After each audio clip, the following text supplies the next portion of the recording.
1 Coríntios capítulo 10, que vai falar da trajetória de Israel.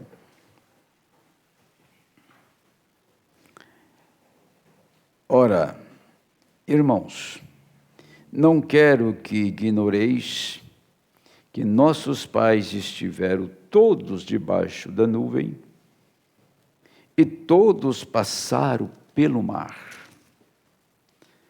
E todos foram batizados em Moisés na nuvem e no mar.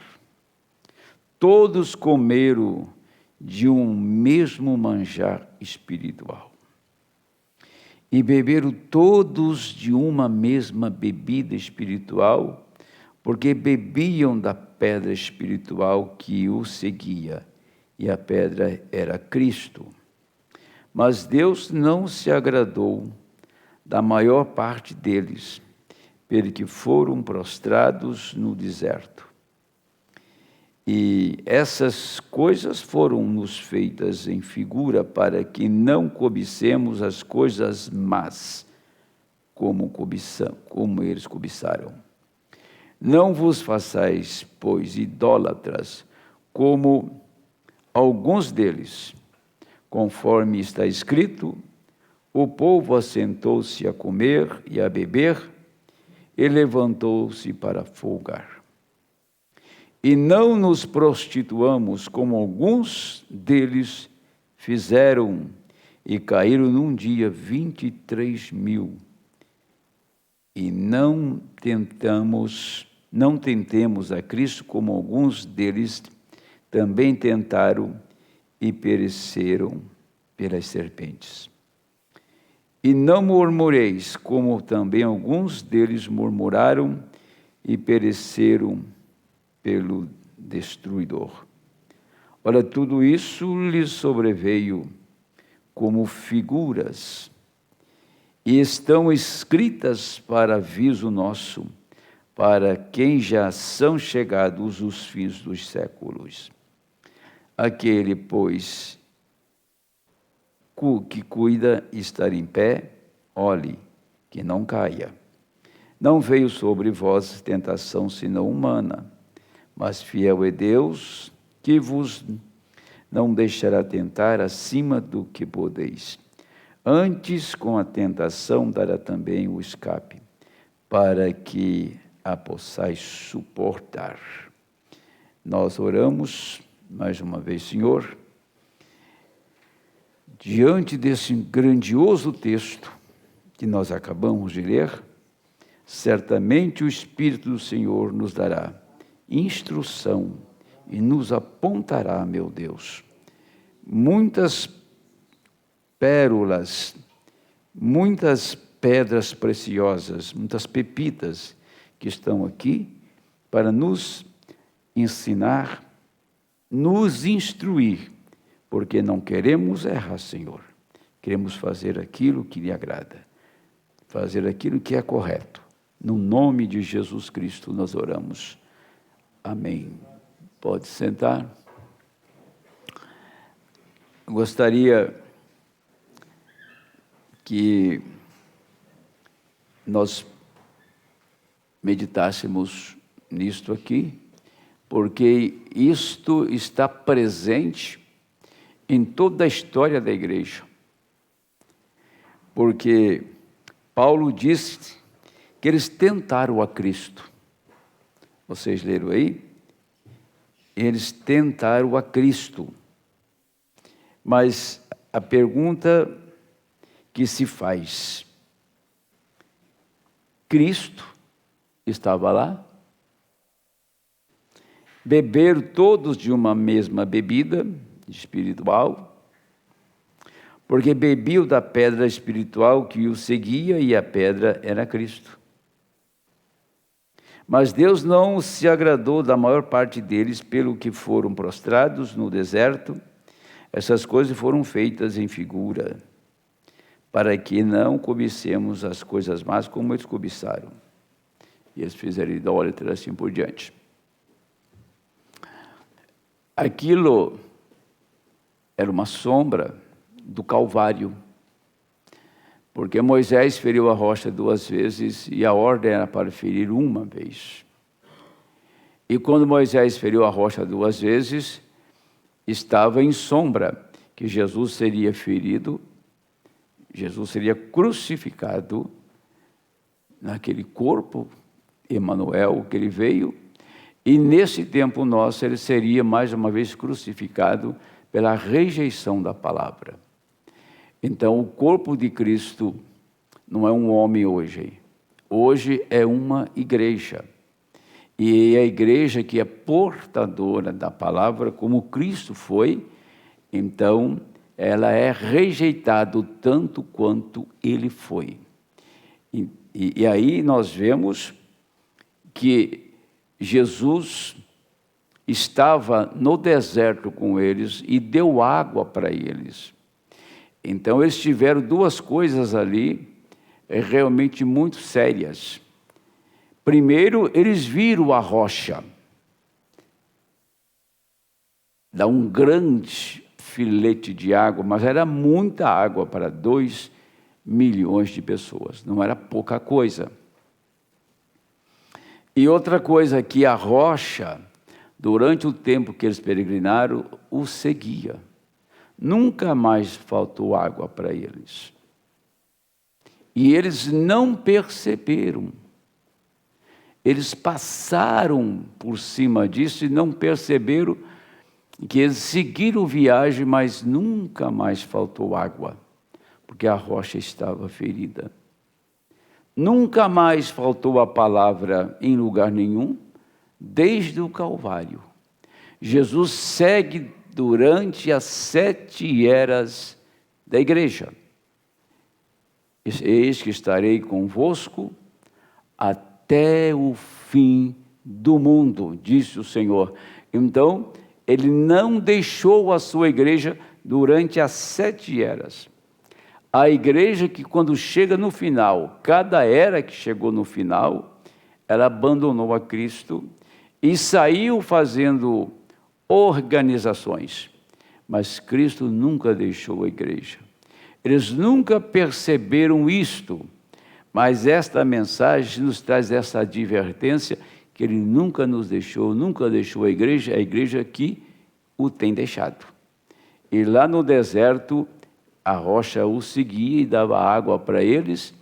Mesmo assim, eles foram rebeldes. A rebeldia é um fruto até aparentemente inconsciente. Eu vou citar uma coisa aqui que o irmão Brana falou, para quem está me ouvindo, muito séria. O profeta disse isto, que você pode pregar o evangelho 100%, pregar essa mensagem 100%, corretamente, sem uma mancha no que você prega, doutrinariamente você ser íntegro e ser falso. E ser falso. Baseado no que ele disse, Judas não causou distúrbios no ministério de Cristo. Veja bem. Aí diz, muitos estão como Judas hoje. Não tem doutrina errada, como Coré tinha. Está em Judas 5:11. Então, veja bem, o verso 5 e verso 11. Então, o que eu quero dizer a respeito disto, por que o profeta fala, você pode estar 100% certo e ser falso? A intenção. Quem te faz ser um falso é a sua intenção. Diz, quer dizer, eu posso estar pregando certinho, mas qual é a intenção que eu estou pregando? O que eu estou visando com a minha pregação? eu estou visando alguma coisa em meu benefício, projeção da minha imagem, me enriquecer, ou ser uma pessoa reverenciada por ser um pregador que prega tudo absolutamente certo.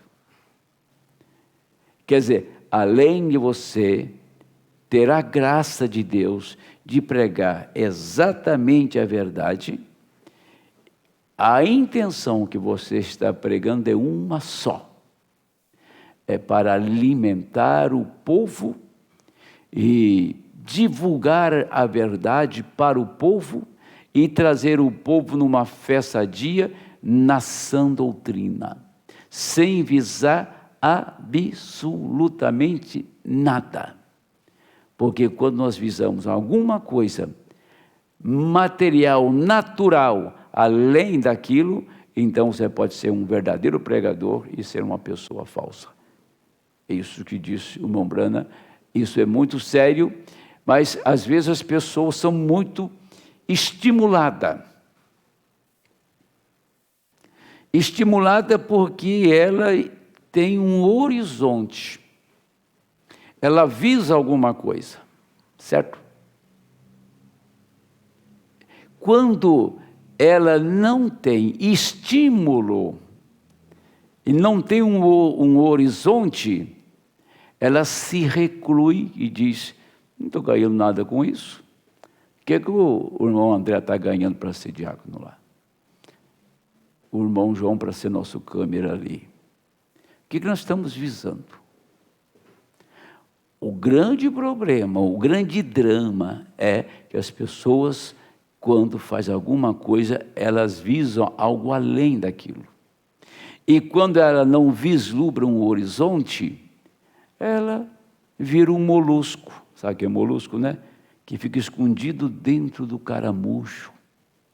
Ela se reclui. Porque ela perde o interesse. Agora, se você passa para ela uma esperança de que ela vai visar alguma coisa no futuro, aí ela começa a ser eficaz, a ser assim pontual e produzir muitos frutos, né? Porque está visando alguma coisa.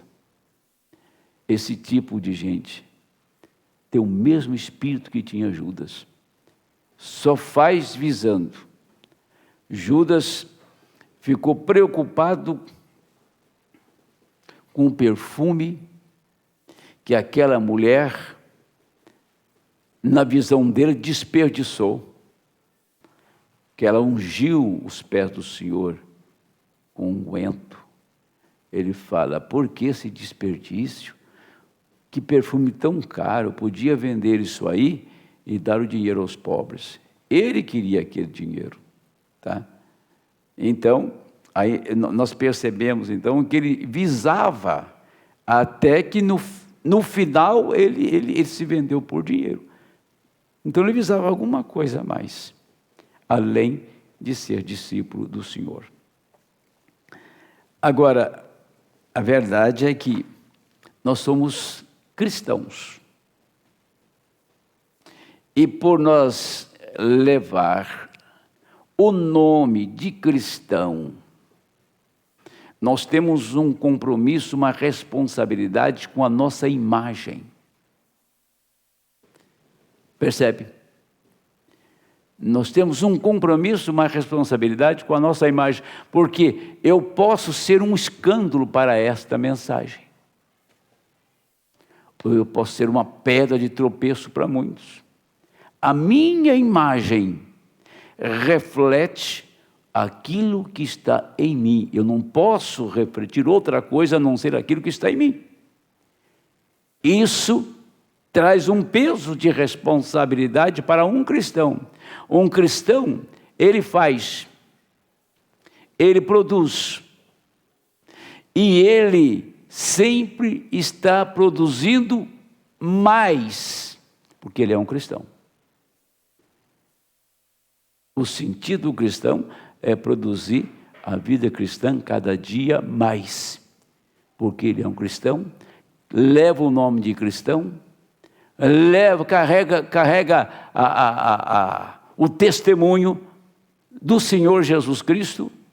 Aonde ele chegar, ele tem um testemunho de Cristo, se ele é um cristão verdadeiro.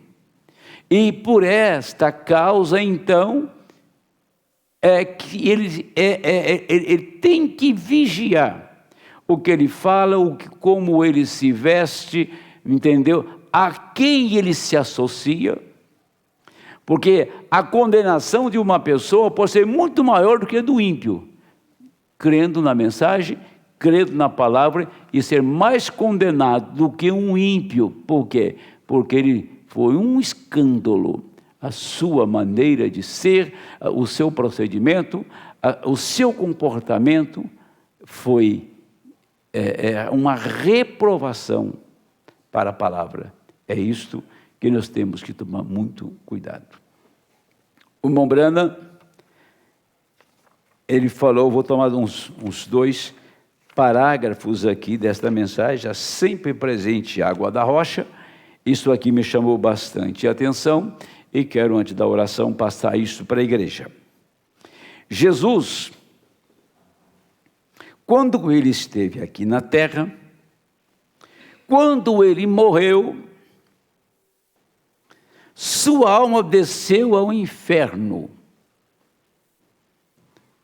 e pregou aos espíritos que estavam em prisão, as almas em prisão, que não se arrependeram no longo sofrimento dos dias de Noé. Seu corpo foi para o sepulcro. Porém, antes dele morrer, ele encomendou seu espírito na mão de Deus. Seu espírito foi para Deus, sua alma foi para o inferno. E seu corpo foi para o sepulcro. E Jesus foi barrado da morte, ou seja, Jesus foi barrado da ressurreição, até que as Escrituras pudessem ser cumpridas. Ele não pôde voltar, porque ele tinha que ficar no sepulcro por 3 dias e noites. Mas quando a Escritura foi cumprida, estas barras foram tiradas, seu espírito desceu para a sua alma para o seu corpo, e ele ressuscitou dos mortos. Agora, no Salmo 10, ou no Salmo 16, versículo 10, Davi profetizou dizendo: pois não deixarás a minha alma no inferno, nem permitirás que o teu santo veja a corrupção. Esta palavra estava segurando Jesus na sepultura. Sua alma não ficará no inferno, não deixará sua alma no inferno, nem permitirá que seu santo veja a corrupção. E a corrupção se daria a partir de 72 horas. Então, ele ficou 3 dias e 3 noites na sepultura, e não podia sair dali enquanto não se cumprisse essa escritura dita por Davi. Davi falou sobre a ressurreição de Cristo. E lá em João 5, João 4 e 24 diz que Deus é Espírito. Deus é Espírito, João 4 e 24. Então, ele voltou para Deus.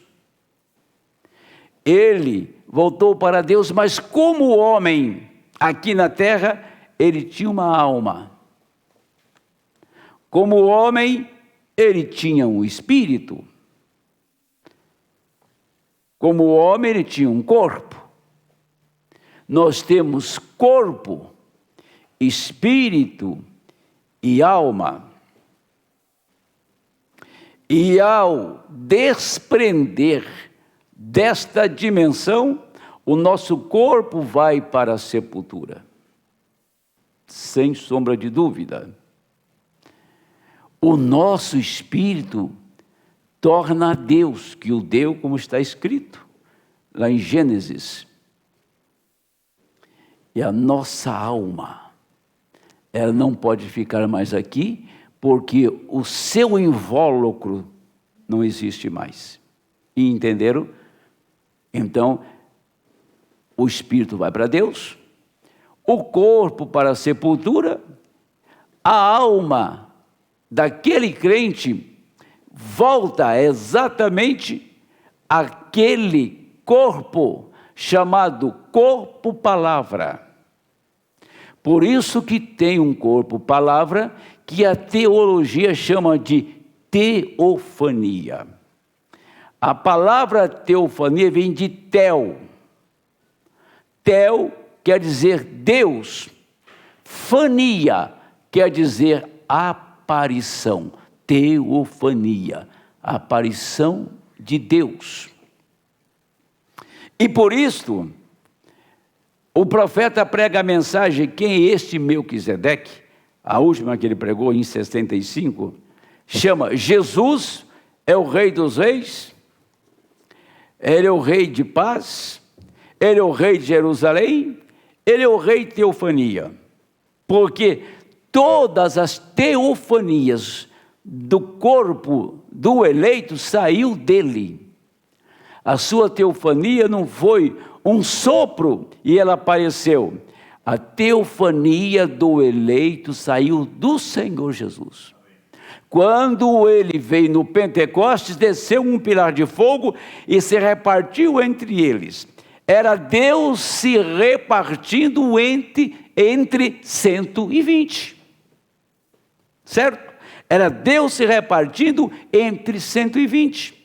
Assim, a palavra logos é a luz que apareceu. Luz, logos, aquele que saiu de Deus. E do logos sai todas as teofanias. Não quero entrar muito nisso para não ficar muito, como se diz, muito técnico, né? O que eu estou falando. Mas todas as teofanias saem do logos. Esse é o corpo que Deus tem ali para provisório, até que a ressurreição se dê. Quando se der a ressurreição, todos se revestirão dessas três coisas. Então, como o Senhor Jesus, o Espírito veio para a sua alma, e a sua alma tomou e glorificou aquele corpo. Não era mais aquele corpo que foi crucificado. Então, aqui nós vemos que o Espírito desce para a alma, e a alma toma aquele corpo, ele é glorificado. Isso, agora, esse corpo teofânico é aquele corpo que quando você sai daqui, você não pode ir para o inferno porque você é um salvo. Você não pode ir para o céu porque não consumou ainda. O plano de redenção não está consumado. Então Deus tem um corpo para aqueles santos lá, que sai daqui e vai para a sua teofania. Foi o que o profeta viu e Paulo falou também. Agora, mas o que eu quero enfatizar é que há uma fé perfeita, há uma fé que está dentro do eleito. Agora, aqui que vamos chegar neste ponto. Há uma fé que não se expõe. Porque fé é o firme fundamento daquilo que não se vê. É isso? O fé é o firme fundamento das coisas que se esperam e prova daquilo que não se vê. Ela, em Hebreus está escrito. Esta fé não tem como o eleito não ter fé. Não tem como o eleito não ter o Espírito Santo. Isso aí não existe. O eleito tem a fé de rápido, o eleito tem o Espírito Santo, ele é portador da vida eterna.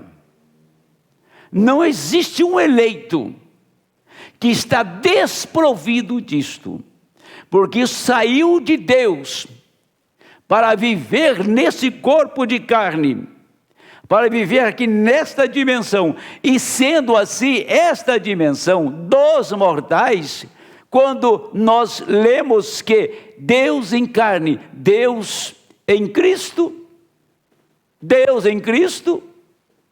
Cristo na igreja, e a igreja onde? No reino restaurado.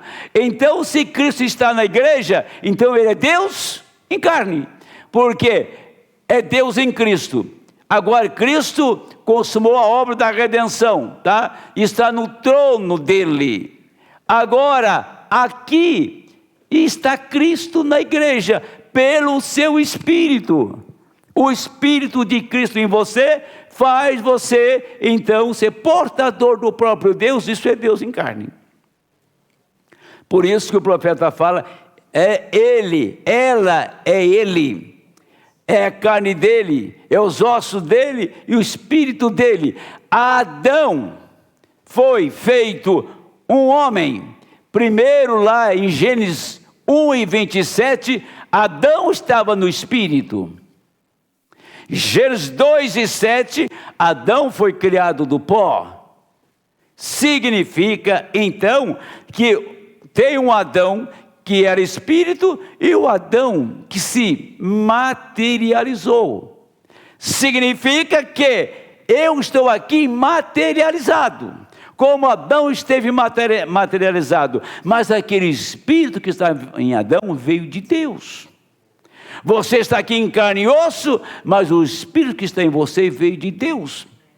Agora, se o espírito que está em nós veio de Deus, nós somos movidos não pelo nosso intelecto, não somos movidos pela nossa capacidade cognitiva, nós somos movidos pelo Espírito que está em nós. E se o Espírito que está em nós é o Espírito de Deus, o nosso comportamento tem que ser semelhante ao comportamento dele. Amém? Agora, se nós lemos lá em 1 Tessalonicenses, que nós conhecemos a Escritura, e lemos muito ela, primeiro que começa lá no capítulo 4, e no verso 13 de 1 Tessalonicenses, que diz, olha, o Paulo está falando para a igreja, eu não quero, porém, irmãos, que sejais ignorantes acerca dos que já dormem, para que não vos entristeçais como os demais que não têm esperança. Porque se cremos que Jesus morreu, ressuscitou, assim também aos que em Jesus dormem, Deus os tornará a trazer com ele. Dizemos-vos, pois, isto pela palavra do Senhor, que nós, os que ficarmos vivos para a vinda do Senhor, não precederemos aos que dormem. Porque o mesmo Senhor descerá do céu com alarido, com voz de arcanjo, com a trombeta de Deus. E os que morrerem em Cristo ressuscitarão primeiro. Está aí. Esse acontecimento aqui de 1 aos Tessalonicenses 4,16 é o mesmo, é exatamente o que acontece contigo. Jesus foi em 3 dias.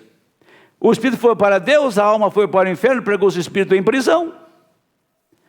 E depois o espírito desceu, tomou sua alma, tomou o corpo e foi glorificado.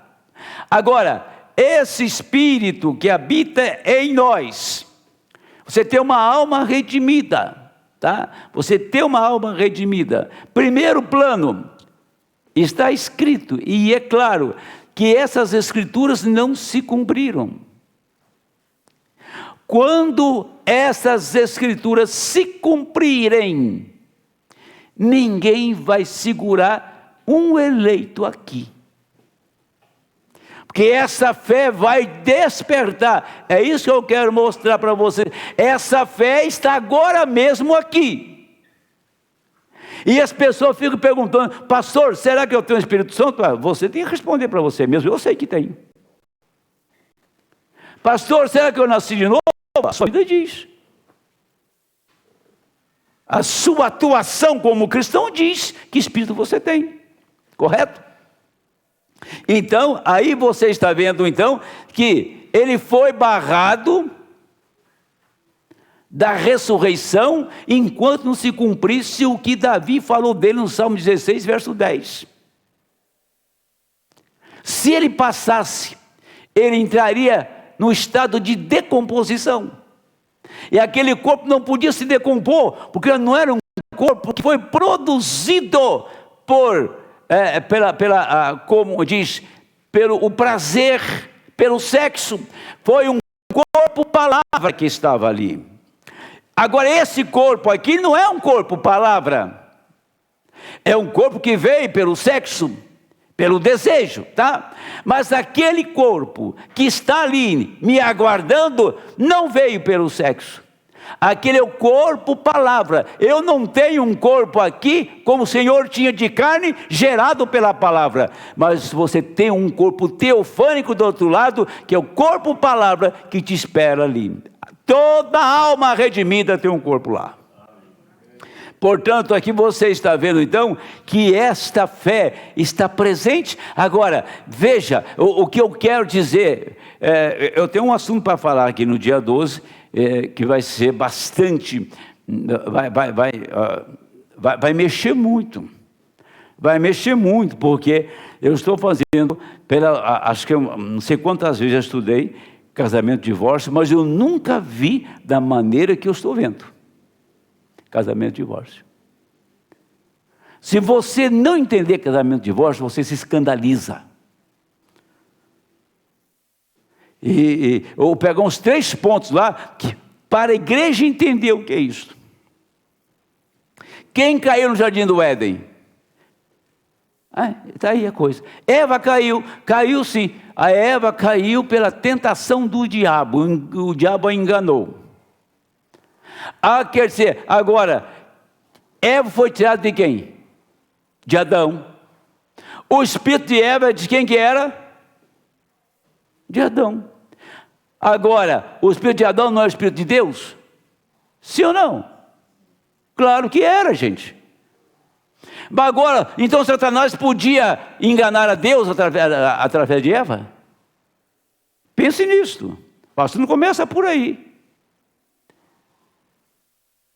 Satanás não podia enganar a Deus, porque ela tinha o espírito de Adão nela.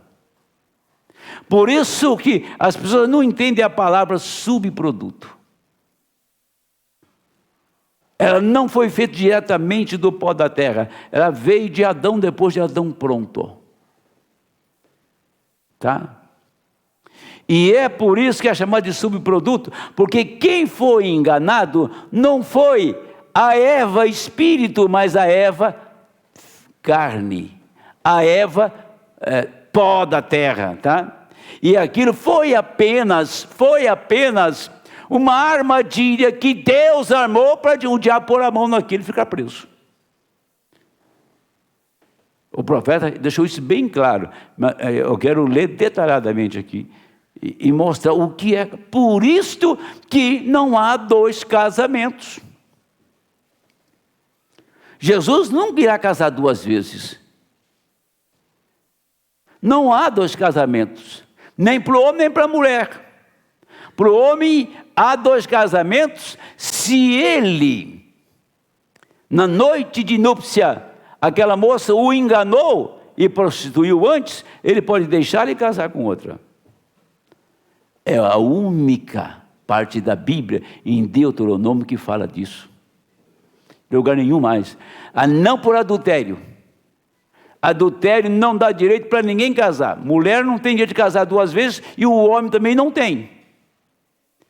A não ser neste caso aí, da noite de núpcia. E casamento e divórcio é um complemento dos 7 selos. O profeta diz: graças a Deus pelos selos que nos abriu, trazendo casamento e divórcio. Faz parte de casamento e divórcio, a 6ª mensagem de casamento e divórcio. Agora, deixa eu voltar aqui, que não vou sair do tema. Então, o que eu estou dizendo, quer ver? Deixa eu ler aqui o que o profeta falou. Está bem aqui, diz assim, ó. Josué e Calebe tiveram aquela fé. Eles disseram: nós somos mais do que capazes de conquistar qualquer coisa que venha diante de nós. Isso foi a afirmação de Josué. Agora eu vejo certas coisas no campo espiritual que me chama muito a atenção. Por que um faz e o outro não faz? Porque eu vejo aqui na igreja, no culto de oração, os frequentes. Eu vejo os dos cultos de oração também frequentes na sexta. Raramente eles faltam. E eu vejo eles assiduamente nas escolas bíblicas aos domingos pela manhã. A pergunta que se faz é essa: será que só vocês têm esta condição? Só vocês têm esta possibilidade? Por quê? Qual é a diferença? Porque nós temos que romper certos obstáculos, nós temos que romper certas dificuldades, que elas são propositadamente colocadas diante de nós para ver a nossa reação. É isso. Mas se eu fizer isto, eu vou tomar prejuízo. E aí? Eu tenho que deixar as aulas. E aí? Eu tenho que me desdobrar para manter o meu horário. E aí? Você nunca pensou assim, que as coisas acontecem para ver a sua reação, a sua manifestação, para ver o que está dentro de você? Quem tem o Espírito de Deus rompe qualquer dificuldade para adorar o Senhor. A adoração está acima de qualquer outra coisa na vida dele. Quando ele começa a fazer, quando nós começamos, vamos usar um termo certo, quando nós começamos a ponderar entre um ponto e outro, se eu fizer isto, eu vou ser prejudicado para mim estar lá na igreja tal dia, ou naquele culto de oração, ou naquela manhã de escola dominical. Então eu vou pegar os 2 pontos e vou ponderar. Se eu não tiver nenhum obstáculo, nenhuma dificuldade, nenhum prejuízo, eu vou. Agora, se esse ponto de cá é um obstáculo, eu tenho que romper, eu não consigo romper. Então, agora você vai romper, porque rompendo você mostra o quanto você está interessado. Mostra quem está na coordenação aí. Então, eu estou falando desta fé de rápido.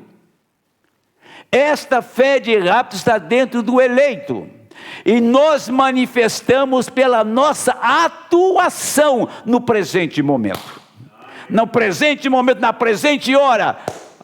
Escuta, mas aconteceu tanta coisa comigo, aconteceu tanta coisa na minha família, que eu estou todo embaraçado. Desembaraça, meu filho, porque isso é um obstáculo, é uma prova para ver como você vai reagir diante dela. Então vamos chegar lá agora. Então Moisés diante do Mar Vermelho, vocês já leram? Porque clamas, fala, já leram a mensagem? Porque clamas, fala. Diante do Mar Vermelho, o mar lá, e Israel parado de frente ao mar, e Faraó só se aproximando com seu exército, uma presa fácil. E o que eu faço agora? 2 milhões de pessoas, o mar na frente, montanha dos 2 lados, não vai escapar nenhum. O homem que trouxe 10 pragas no Egito, o homem que trouxe sangue nas águas, o homem que criou gafanhoto, criou pulgas, criou rãs, o homem que trouxe uma tempestade com o sol quente. O que ele vai? Deus ia deixar Israel morrer diante do mar? Deus queria ver a reação do seu profeta. Aí o profeta pregou a mensagem: por que clamas? Fala. Moisés levantou aquele cajado que ele pastoreou as ovelhas do seu sogro Jetro e falou com o mar. E o mar ouviu Moisés. O mar escutou Moisés. O mar voltou atrás. Um poder sai da boca de Moisés, um poder sai naquela voz, que as águas começaram a se abrir, um montão de cada lado, e fez uma tremenda, de uma grande avenida para Israel passar. Quem fez? A voz que sai da boca de Moisés, que não era a voz de Moisés, era o timbre de voz de Moisés, era o sopro de Moisés, mas era Deus que estava falando. Você acha que essa situação não está diante de nós hoje? Gente, eu estou fazendo tudo o que eu posso e sei para despertar muita gente que está sonolenta em nosso meio. Não se desperta. Tem que acordar, minha gente. A hora é para acordar. É para louvar, é para adorar, e você não importa o que está acontecendo, nem no governo, nem no país, lugar nenhum, na vizinhança. Você sai da sua casa e diz: eu vou ter um encontro com o meu Deus, eu vou adorar o meu Deus, ou de pé, ou de carro, ou com um sapato no pé, ou descalço, eu vou adorar o meu Deus, sim. Aí você mostra que quando aquelas barreiras romper, que vieram o arrebatamento, porque já veio o alarido, já veio a voz de arcanjo, falta a trombeta, não é? Deus está abrindo a palavra, Deus está abrindo os mistérios, mas virá uma hora que esse corpo vai desaparecer, esse corpo vai tornar-se os átomos, e você encontrará com outro corpo semelhante ao dele, e você vai conhecer a sua alma que está redimida, o seu espírito, o espírito que viveu em você todo o tempo. Aí você vai saber quem você é, como Paulo disse: então eu serei conhecido, eu me conhecerei como eu sou conhecido. Amém? Vamos lá. Este é o problema com a igreja. Não podemos conquistar toda a enfermidade. Nós temos o poder em nós. Nós somos filhos e filhas de Deus. Nada pode se colocar diante de nós. A única coisa, Ele deseja encontrar alguém que creia nisto, que creia que Deus já tem feito por você, não que nós seremos. Está no futuro, mas que isso está presente agora mesmo aqui. A sempre viva a presença do Espírito está conosco. Isto é o que quis dizer quando eu falei do assunto esta manhã: a sempre presente água da rocha, a sempre presente água da rocha.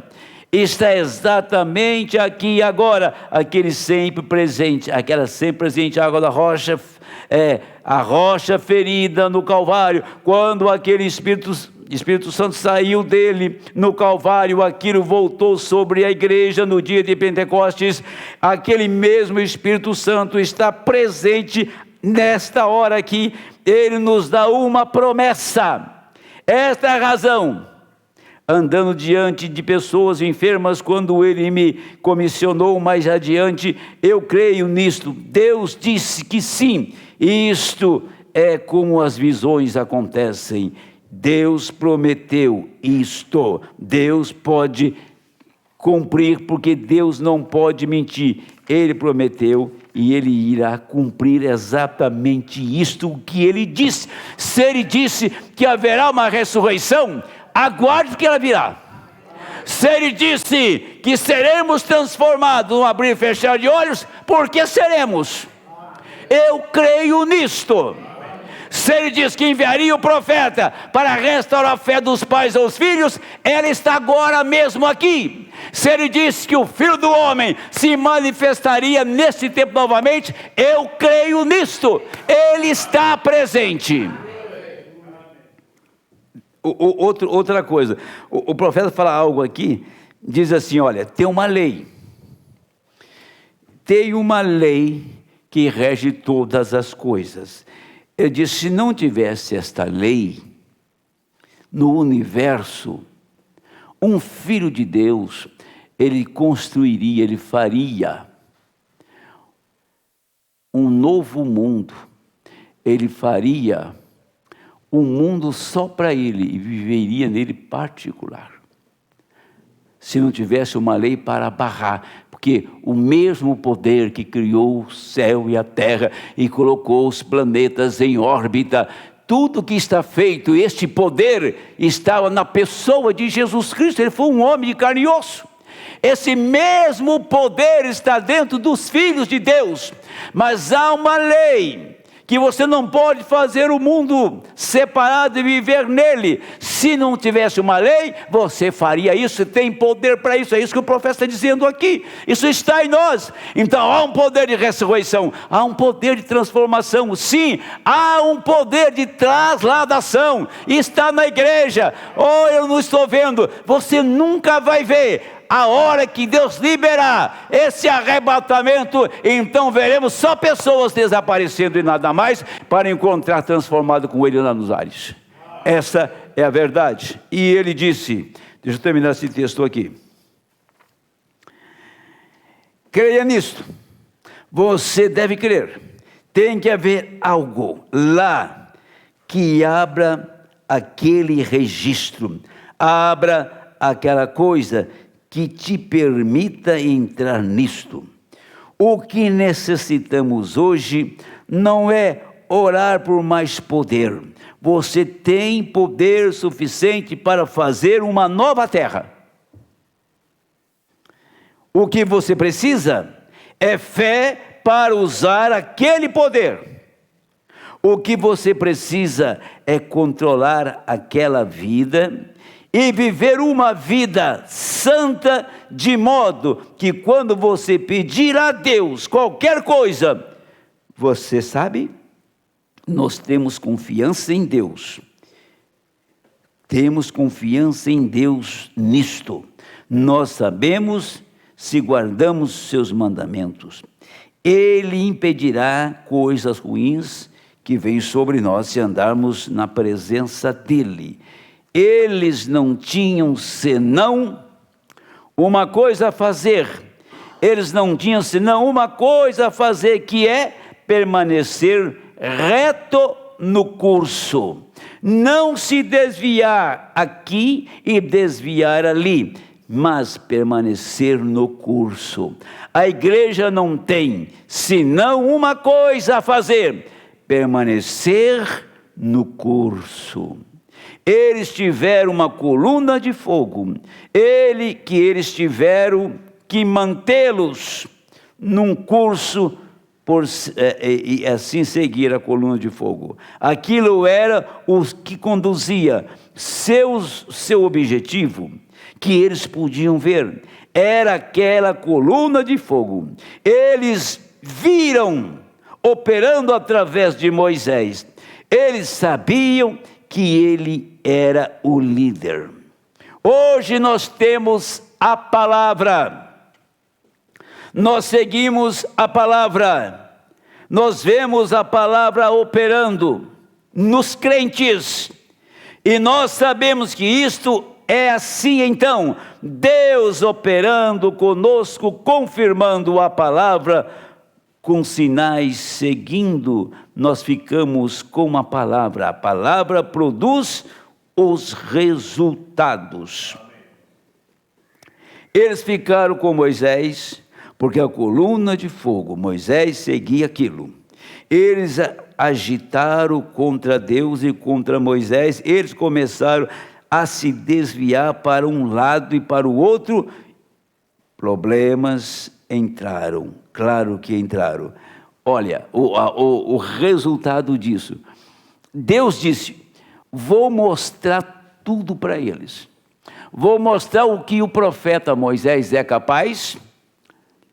Vou mostrar para eles que não importa se estiver chovendo, por exemplo, está no deserto, não chovia, mas se estiver nublado, eles vão ter luz. A escuridão é total em todo lugar, mas eles vão ter luz de noite. Vou mostrar para eles que o sol não vai feri-los durante o dia, porque eu vou cobri-los com uma nuvem. Então, ali estava o profeta, a luz no pilar de fogo, a nuvem de dia. Ali nós encontramos o maná caindo, a serpente de bronze curando os doentes, e ele sendo conduzido. Mas diz o profeta que o mal deles foi ir para um lado e para o outro, dizendo assim: deve ter alguém melhor do que Moisés. Deve ter um caminho melhor para nós do que esse. Está bem o maná, o pilar de fogo, a nuvem está bem, mas tem que haver alguma coisa melhor. Eles esqueceram que lá atrás eles quiseram voltar. Entrou um falso chamado Coré lá, e mais 2 companheiros de Coré, Datã e Abiram, e pregaram uma doutrina, dizendo assim: olha, não é só Moisés não, Deus faz isso com todo mundo aqui. Faz comigo, faz com ele, faz com ele. Deus tinha comissionado Moisés. Deus comissionou um homem chamado William Branham. Ponto. Tá? É isto. O problema de Israel foi fazer uma política na igreja, que está cheio de politiqueiro no nosso meio. Fazer uma política. O que Coré queria fazer? Política. Tem alguém que pode fazer melhor do que Moisés. Leia para você ver. Eles resistiram a Moisés. E quando chega lá, naquele lugar, Horebe, lá em Horebe que foi o problema deles, lá em Horebe que foi o problema. E o profeta fala assim, que lá no deserto estava cheio de espinhos, cactos, não é isso? E o profeta diz: se aquela planta recebesse água suficiente, aquele espinho era uma bela folha verde. Ela fechou, está nessa mensagem aqui, ela fechou, ela foi se concentrando e tornou-se um espinho e finca em todo mundo. Se ela tivesse água suficiente, ela não fincava em ninguém. Se a igreja tem o suficiente da palavra, ela não fincando em todo mundo por aí. Portanto, Israel chegou um tempo que eles queriam uma renovação. Eu estou citando palavras do irmão Branham. Eles queriam uma renovação. Talvez um profeta que fizesse outras coisas para entretê-los. O maná já estava ficando, como se diz, né? Uma comida meia indigesta. Reclamaram do maná. E foi reclamando de tudo. E ali, e aqui, e nada estava bem para eles. E eles foram criando um sistema dentro deles, e que eles só murmuravam, em vez de olhar direto para a terra prometida, olhar para a promessa. Ficou olhando para lá, olhando para cá, criando problemas, desafiando o profeta, e aquela série de problemas que eles arrumaram, Deus os tirou. Eles não entraram na terra, eles perderam a vida eterna, eles perderam a salvação. Por isso que Judas falou: depois de Deus haver salvo um povo tirando o Egito, o destruiu. Por causa daquilo. Agora, tudo se resume numa coisa: eles saíram pela grande mão de Deus através do profeta Moisés. Tudo bem, eles saíram. Mas o que acontece é que eles estavam 400 anos. E tinha uma mistura. Tinha uma mistura ali. Tá? De ímpio com hebreus. Com egípcio e hebreus. Então foi uma multidão mista que entrou no deserto. Não era o povo de Jacó. Entendeu? Não era o povo de Jacó, estava misturado. E aquela mistura trouxe incredulidade. O profeta disse: deixa um bom rapaz casar com uma moça ruim, ou essa moça endireita, ou o rapaz fica ruim. Deixa uma boa moça casar com um camarada ruim, e você vai ver. Ou ela se torna ruim como ele, ou ela endireita o homem. Um pende para o outro. Eu tenho visto isso na prática. A verdade é essa. Tenho visto isso na prática. Agora, deixa eu olhar algo para vocês aqui, ó. Veja bem. Foi Deus que esteve em José. O caráter de José tipificou Cristo exatamente. Ele nasceu no tempo de todas as grandes igrejas, ali com seu pai. Seus irmãos o aborreciam, porque ele era espiritual. Ele tinha visões, podia interpretar sonhos, e seus irmãos o aborreciam sem causa. Se essa não foi exatamente a razão por que aborreceram a Jesus. E note, ele foi amado por seu pai. Assim foi Jesus, vendido por quase 30 moedas de prata, como Jesus. Lançado num fosso ou num buraco, supostamente estando morto, exatamente como Jesus, tirado e posto numa prisão, exatamente como Jesus na cruz. Então foi enviado à casa de Faraó e se tornou a destra de Faraó, exatamente como Jesus ascendeu à destra de Deus. Quando José deixava o palácio, trombetas soavam e todo joelho tinha de se dobrar. José estava vindo. Assim, quando Jesus deixar o trono e retornar, a trombeta soará e todo joelho dobrará. Amém. Quando teve 2 filhos Jacó com Raquel, só 2, que foi José e Benjamim. Os outros eram filhos das concubinas, de outras mulheres de Jacó.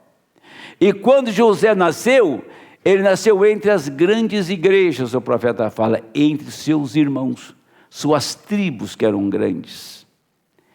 Jesus, quando ele chegou na terra, tinha grandes igrejas, fariseus, saduceus, assim por diante. Agora, vivemos aqui em um tempo de grandes igrejas. Hoje é um tempo que nunca houve na história de tanta igreja enorme, que ela está no topo hoje do mercado financeiro e no topo da mídia, as igrejas.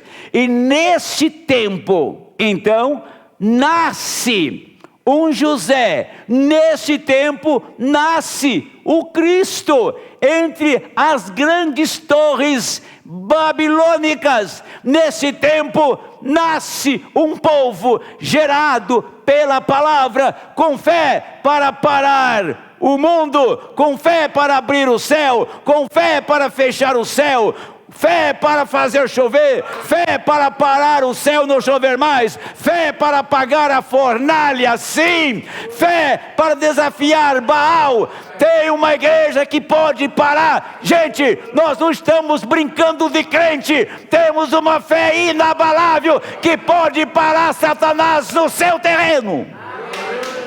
Amém. Que história é essa?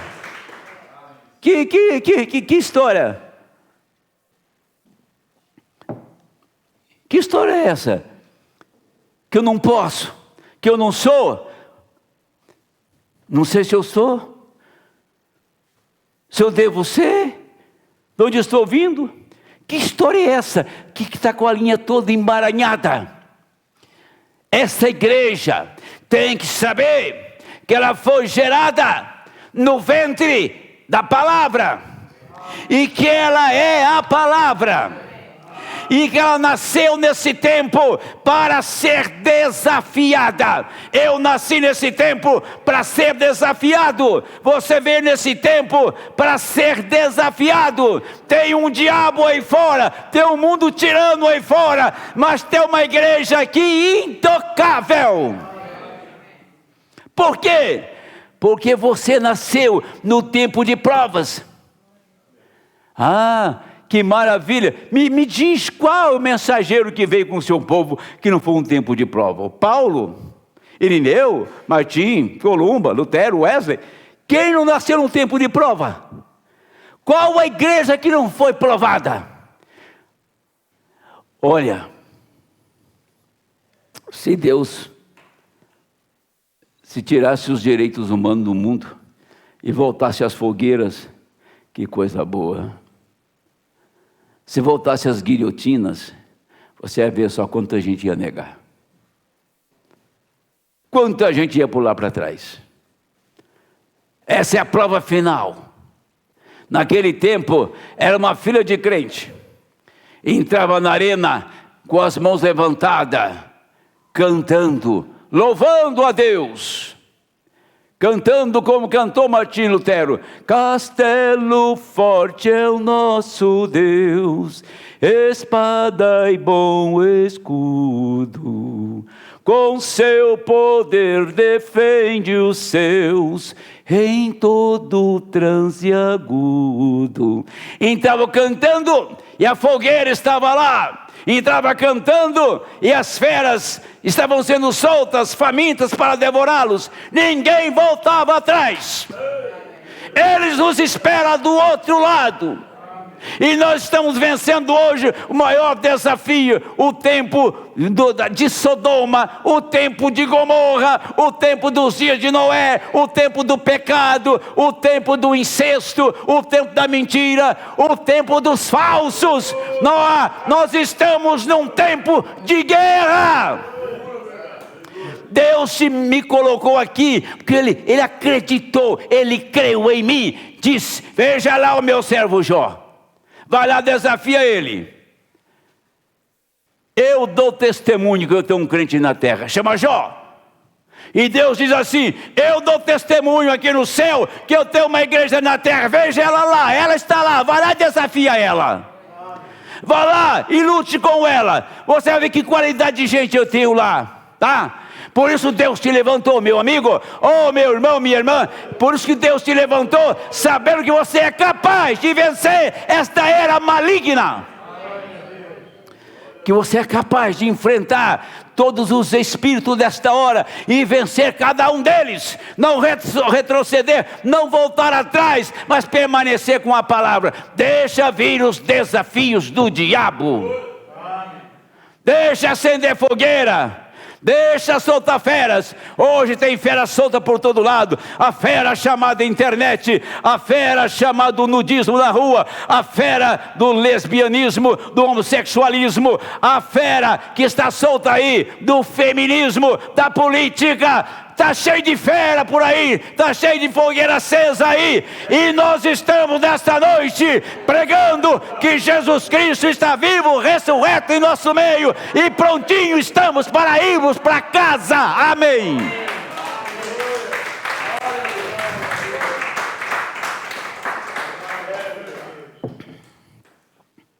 Ué, se Deus me chamou para essa era, porque confia em mim, ué. Ué, não? Se Deus me chamou para esta era, porque sabe que eu sou. Eu não sou crente. Eu não sou crente formal. Eu não fico contando história no púlpito. Tá? Eu não sou assistido por pastores que vêm na minha igreja, enche o banco de pastores para dar apoio para mim. Aliás, eu quebro o olho, tem gente tirando apoio. Eu vi uma igreja aqui por perto, que tem uns 10 pastores lá apoiando o pastor. Maravilha, né? Falando, nosso pastor, maravilhoso, olha que tamanho de templo, olha o nosso povo, nosso pastor tem um nome respeitado, e nós estamos aqui para dar apoio a ele, e estavam lá. Enquanto ele pega eu vou pregar. Quem vem apoiar o João Henrique aqui? Vem tirar, vem puxar, é meu tapete de vez em quando. Quem vem dar apoio aqui? Não só aqui não. Tem igreja que tem pastor lá tem igreja que tem ministro ao lado do pastor, mas gerado dentro do ministério deles, uma igreja só. Não que venha de fora. Isso é sistema, gente. Isso é sistema. Você acha que o elogio do homem, o apoio do homem, vai acrescentar a minha fé? Vai fazer enfrentar as adversidades aí? Vai me dar graça para vencer as lutas do dia a dia? Ou eu tenho que me descansar, ou nós temos que descansar no que está escrito? Está aqui. Então, o profeta disse aqui que Jesus foi barrado da morte enquanto a palavra não se cumprisse. O Elias não chamou chuva naquele dia, não, assim aleatoriamente, era naquele dia que ele ia chamar chuva. E quando Elias falou assim, também não vai chover, era aquele dia. Tá? Ele sabia que o céu não ia chover, e sabia que ia chover, e ele sabia que ele era capaz de matar todos aqueles falsos profetas no sacrifício, lá no Monte Carmelo. Ele sabia. Então tem um dia, tem uma hora para você abrir a boca e se manifestar. Agora, temos que estar no posto do dever, temos que estar em posição no corpo de Cristo. Quando chegar a sua hora, abre a boca e fale com a alma, e você verá Deus parar por você na brecha. Um homem que fechou o céu, ninguém conhecia ele, não era um cidadão ilustre, não fazia parte da sociedade aristocrática dos dias de Acabe. Ele estava lá na montanha, lá na caverna, e disse para não chover. Quem que era Josué? Josué, o sol estava se pondo, e tinha muito inimigo. Ele disse, sol para um pouquinho aí, e lua para também, que eu preciso guerrear. Eu preciso vencer o inimigo. Deus disse, eu vou te dar quantas horas você precisar, mas acabe com eles. Tá? E Deus deu 11 horas e 40 minutos para Josué acabar com o inimigo. Então você fala assim, Senhor, oh meu Senhor, faça isso por mim, me dê um tempo para me acabar com o meu inimigo. Você quer acabar com o seu inimigo? Quem é o seu inimigo nesta noite? Quem é o seu inimigo pessoal nesta noite? Quem é o seu inimigo? Senhor, me dá um tempinho, e me dá um tempinho, porque eu vou acabar com ele. Então o Senhor pare aí, porque eu vou fazer isso. Josué, para o sol aí, porque eu vou acabar com eles. Josué já tinha visto tanta coisa, já tinha visto o Jordão abrir. Josué disse, olha, não tire uma pedra do muro, não põe nem a mão no muro. Esse muro vai cair, e não vai ser com picareta, e não vai ser com dinamite, não vai ser com retroescavadeira. Esse muro vai cair. Não tire uma pedra dele, não faça nada, ele vai cair na hora certa. Vamos rodear essa coisa aqui. E rodearam 7 vezes, e rodearam mais 7 dias, depois no dia só 7. Na última volta, ele disse: agora vocês dêem um grito aí, tá? Ô Israel, grita Israel. Israel deu um grito e deu um terremoto e balançou tudo, e essa pedra que voava para todo quanto é lado, e Jericó ficou desprotegida, o muro estava no chão. Quem gritou? Josué gritou. Foi o grito de Jeová naquele dia. Amém. Será que se Deus está dormindo? Será que se Deus de Josué não está presente aqui? Ele é vivo, verdadeiro, real, está presente. Ele precisa de gente destemida nesta noite. Gente corajosa, que pode peitar o inimigo. Não aquele que quer fazer uma média com o inimigo, aquele que quer tirar uma vantagemzinha do inimigo. Bate de frente com ele. Em nome de Jesus Cristo, bate de frente com ele, e você verá a mão de Deus. Amém. Nós somos chamados para isto. Nós não fomos chamados para esquentar banco de igreja e dizer: se eu sou crente da mensagem e creio no profeta. Eu sou um crente chamado, revelado para enfrentar essa adversidade. Eu fui instruído, Deus me enviou um profeta, eu aprendi com ele, eu sei o que a palavra funciona, eu sei o que a palavra é, eu sei o que a palavra pode fazer, eu creio que ela está em mim, ó Deus.